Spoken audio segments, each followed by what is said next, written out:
இன்னைக்கு big pass முதல் ப்ரோமோவில் விஜய் சேதுபதி கண்ணாடி போட்டுட்டு வந்துட்டாருங்க.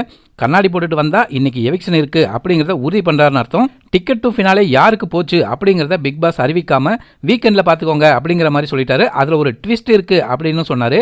ஆனா டிக்கெட் டு ஃபினாலேல ட்விஸ்ட் இருக்கோ இல்லையோ, இன்னைக்கு எவிக்ஷன்ல செமையான ட்விஸ்ட் வச்சுட்டாங்க. இன்னைக்கு எவிக்ட் ஆகி வெளியில் போயிருக்கிறது ஒருத்தர் இல்லைங்க, 2 பேர் எவிக்ட் ஆகியிருக்காங்க. ஒரு ஆண் ஒரு பெண் அப்படிங்கிற மாதிரி எவிக்ட் பண்ணி அனுப்பியிருக்காங்க. அதுலேயும் பார்த்தீங்கன்னா ஆண் அப்படின்னு உடனே அருணா இல்லை விசாலா அப்படின்னு நமக்கு எல்லாருக்கும் கேள்வி வரும். ஏன்னா அன்அஃபிஷியல் ஓட்டிங்கில் அவங்க தான் பாட்டமில் இருந்தாங்க. ஆனால் எவிக்ட் ஆனது அருணும் கிடையாது, விஷாலும் கிடையாது. முதல் எவிக்ட் ஆகியிருக்கிறது ராணவ் தாங்க. சேனல் தரப்பில் ராணவை எவிக்ட் பண்ணுறதுக்கு ஒத்துக்கலையாம். ஆனால் விஜய் சேதுபதி கண்டிப்பாக ராணவை வெளியே அனுப்பி தான் ஆகணும். அவரால் விளையாடுற எல்லாருக்கும் பிரச்சனை, அவருக்கும் பிரச்சனை. அதனால் அவரை எவிக்ட் பண்ணி வெளியில் அனுப்புங்க அப்படிங்கிற மாதிரி வாதாடி ராணவை வெளியில் அனுப்பி வச்சிருக்காங்க.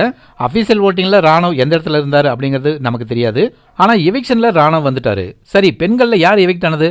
பவித்ராவா இல்லை மஞ்சரியா இல்லை ஜாக்லினா?